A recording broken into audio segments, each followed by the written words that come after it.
दोस्तों जैसा कि यहाँ पे एक वर्ड लिखा हुआ है यूनिट। अब बात करें ए अंधा की, तो इसमें से यहाँ पे क्या लगेगा, तो अपन को बताया गया है कि अगर पहला शब्द वॉवेल हो या फिर कॉन्सोनेंट हो, अगर वॉवेल हो तो एन लगता है और कॉन्सोनेंट हो तो क्या लगता है, ए लगता है। तो ये पहला शब्द वॉवेल है तो क्या लगेगा, एन लगेगा। लेकिन लेकिन लेकिन यदि आप ऐसा सोच रहे हैं कि यहाँ पे एन लगेगा, तो बिल्कुल नहीं, यहाँ पे एन नहीं लगेगा, लगेगा तो ए लगेगा। इसी प्रकार से दूसरा है यूएसए और क्या है, चाइना। दोनों कंट्री के नाम है और कंट्री के नाम के पहले बताया जा चुका है कि दा लगेगा।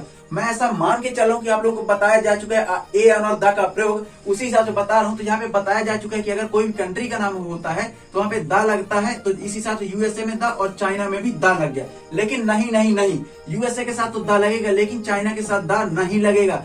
तो अब दोस्तों कहाँ पे क्या लगेगा और कहाँ पे क्या नहीं लगेगा, यही सारी चीजें आर्टिकल की इस वीडियो में अपन समझेंगे। तो लास्ट तक इस वीडियो को जरूर देखिए, क्योंकि ये वीडियो आपके आर्टिकल को अच्छी तरह से सुधार देगा। और हाँ, अगर आप चैनल पर नए हैं सब्सक्राइब कीजिए और वीडियो को लाइक कीजिए और कमेंट के माध्यम से अपनी राय जरूर दीजिए। तो चलिए शुरू करते हैं आज का महत्वपूर्ण टॉपिक। तो सबसे पहले अपन क्या डिफिनेशन समझते हैं आर्टिकल की। तो ए एन तथा दा को आर्टिकल कहा जाता है, ए तथा एन को इनडिफिनिट आर्टिकल तथा दा को डिफिनिट आर्टिकल कहते हैं। अब मॉडर्न इंग्लिश ग्रामर में आर्टिकल को डिटरमिनर्स कहा जाता है। जी हाँ, मॉडर्न इंग्लिश ग्रामर में क्या है, आर्टिकल को डिटरमिनर्स कहते हैं। अब डिटरमिनर्स क्या है, तो आइए देखते हैं। डिटरमिनर्स वो है जो निश्चित करते हैं कि इसके बाद कोई भी नाउन का प्रयोग नहीं होगा। जी हाँ, डिटरमिनर्स वे हैं जो यह निश्चित करते हैं कि अब इसके बाद कोई भी नाउन का प्रयोग नहीं होगा। एग्जाम्पल देखते हैं कुछ। She is a boy, this is an apple. उसके बाद कहता है he is a very intelligent boy, she is an intelligent girl. उसके बाद आगे बढ़ते हैं और देखते हैं आर्टिकल को दो रूपों में उच्चारण या प्रोनाउंसिएट किया जाता है। कौन कौन से वो दो रूप है, एक है वीक फॉर्म और दूसरा क्या है, स्ट्रॉन्ग फॉर्म। अब देखते हैं एक चार्ट के माध्यम से समझते हैं कि वीक फॉर्म क्या है और स्ट्रॉन्ग फॉर्म क्या है।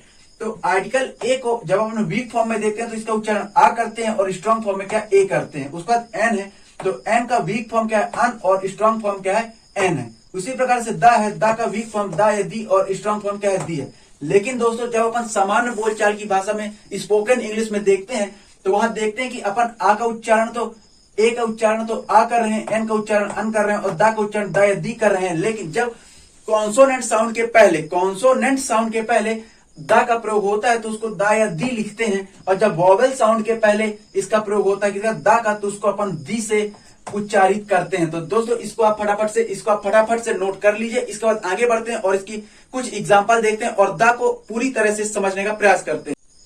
अब अपन समझेंगे काइंड ऑफ आर्टिकल, आर्टिकल के प्रकार की। आर्टिकल कितने प्रकार के होते हैं, तो आर्टिकल दो प्रकार के होते हैं, एक होता है इनडिफिनिट आर्टिकल और दूसरा होता है डिफिनिट आर्टिकल। जी हाँ, आर्टिकल दो प्रकार के होते हैं, इनडिफिनिट और डिफिनिट। अब इनडिफिनिट जैसा कि नाम से पता चल रहा है अनिश्चित, और डिफिनिट मतलब होता है निश्चित। डिफिनेशन देख लेते हैं इनडिफिनिट आर्टिकल की। तो ए तथा एन को इनडिफिनिट आर्टिकल कहा जाता है। यह अनिश्चित व्यक्ति या वस्तु के लिए प्रयोग होते हैं। इसका प्रयोग इनडिफिनिट सिंगुलर काउंटेबल नाउन के पहले किया जाता है। जी हाँ, ए तथा एन का प्रयोग इनडिफिनिट सिंगुलर काउंटेबल नाउन के पहले किया जा सकता है। कुछ एग्जांपल देख लेते हैं।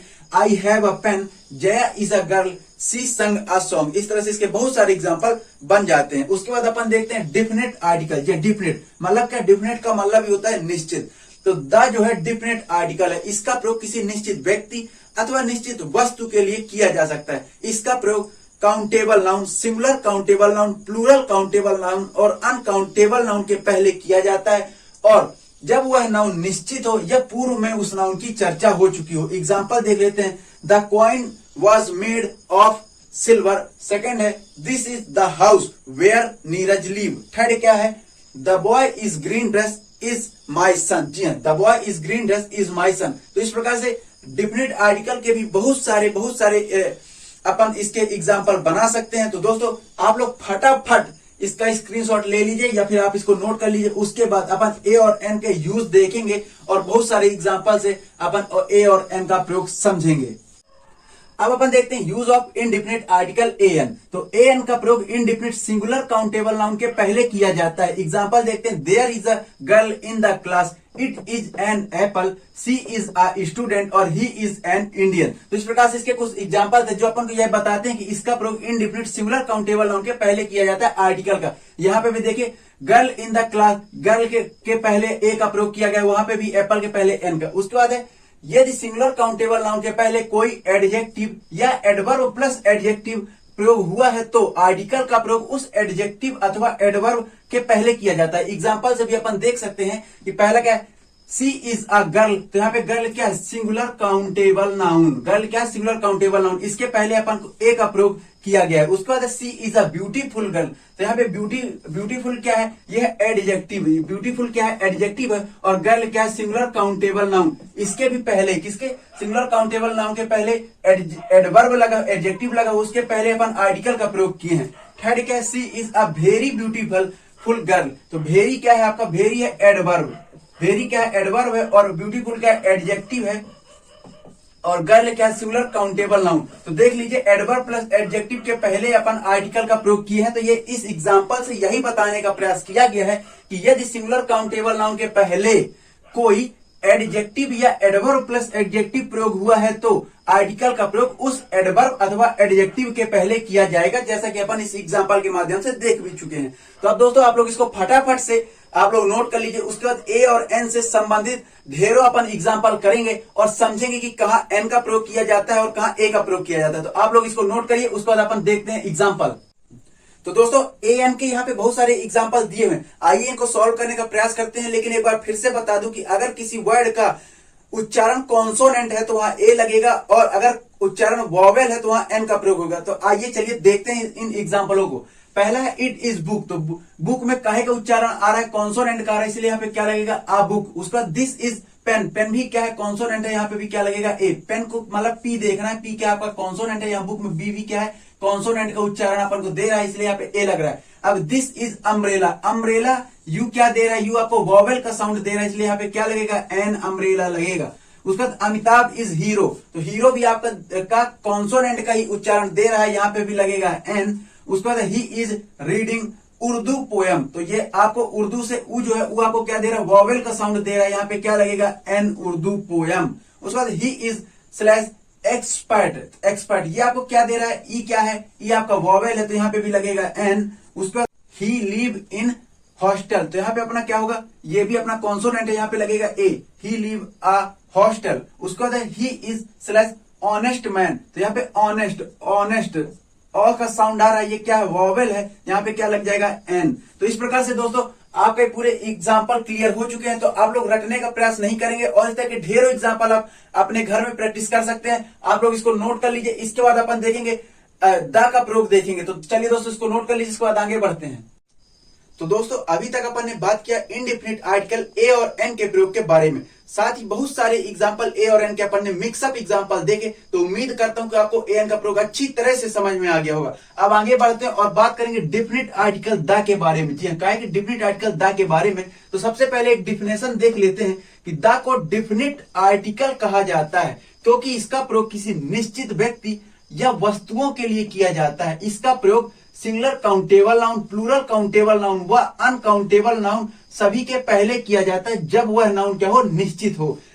उसका कुछ एग्जांपल देख लेते हैं। This is the house where Neeraj live. Second है the boy is green dress is my son. उसका दोस्तों दूसरे शब्दों में यह भी कहा जा सकता है कि द का प्रयोग you know, which thing, person इत्यादि को अर्थ बतलाने के लिए भी किया जाता है। You know, which thing, person का अर्थ बतलाने के लिए भी द का प्रयोग किया जा सकता है। इन एग्जाम्पल के माध्यम से देखते हैं। पहला ओपन विंडो, दूसरा डिड द पोस्ट लेटर, तीसरा सिट इन बस। लेकिन क्या ये एग्जाम्पल सही है? एग्जाम्पल सही नहीं है, ये एग्जाम्पल सही नहीं है। तो यह कहां सही नहीं है ये चीज अपन जानते हैं। तो राइट होगा ओपन द विंडो, यहाँ पे क्या आ जाएगा, ओपन द विंडो, यहाँ पे आपका लग जाएगा द। इसी प्रकार से did they post the letter, यहाँ पे भी आपका लग जाएगा द। यहाँ पे जब द लग जाएगा तो ये हो जाएगा राइट, ये भी हो जाएगा राइट। इसी हिसाब से सिट इन द बस, यहाँ पे भी लग जाएगा द बस, तो ये भी हो जाएगा राइट। तो दोस्तों ये थी कुछ डिफिनेशन और कुछ एग्जाम्पल। तो आप लोग इनको फटाफट नोट कर लीजिए। इसके बाद अपन देखेंगे कि द का प्रयोग वास्तव में होता कहाँ है और कहाँ द लगता है, कहाँ द नहीं लगता। ये सारी चीजें अपन आगे जानेंगे। आप लोग इसको नोट कर लीजिए, तब तक आगे बढ़ते हैं।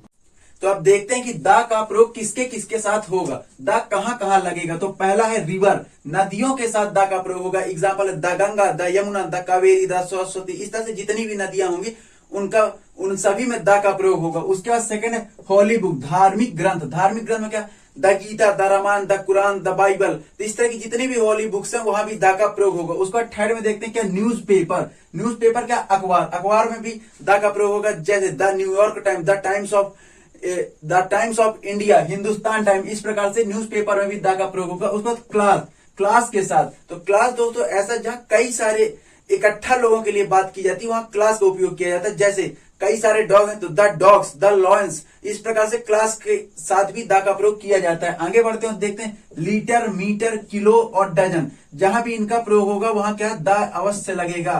ठीक, the litre, the metre, kilo, the dozen, इस प्रकार से इन सभी के साथ भी द का प्रयोग होगा। आगे बढ़ते हैं, देखते हैं पॉलिटिकल पार्टी, ट्रेन, एरोप्लेन और ship. Political party, train, aeroplane, ship, इन सभी के साथ भी द का प्रयोग होगा। और क्या है, गवर्नमेंट ब्रांच, लाइब्रेरी के साथ भी द का प्रयोग होगा। उसके बाद इनोवेशन मतलब आविष्कार, यहां भी द का प्रयोग होगा। एग्जांपल देखते हैं, the TV, the cinema, the radio, इस तरह से द कहां कहां द का प्रयोग होगा ये सारी चीजें यहाँ पे लिखी हुई, तो आप लोग फटाफट इसको नोट कर लीजिए। इसके बाद आगे बढ़ेंगे और देखेंगे कि द कहां कहां नहीं लगेगा और कुछ एग्जाम्पल भी देखने का प्रयास करेंगे। तो अब बात करेंगे कि द किसके साथ नहीं लगेगा। तो द किसके साथ नहीं लगेगा, कंट्री के नामों के पहले द का प्रयोग नहीं होगा। आप ये नहीं कह सकते कि the China, the India, the New York, the Bangladesh, the Pakistan, ये सब आप कुछ नहीं कह सकते क्योंकि द जो है कंट्री के पहले नहीं लगेगा। उसका सेकंड है लैंग्वेज, किसी भी लैंग्वेज के पहले द का प्रयोग नहीं होगा। थर्ड है कलर, कोई भी कलर हो उसके पहले द का प्रयोग नहीं होगा। सब्जेक्ट के पहले द का प्रयोग नहीं होगा।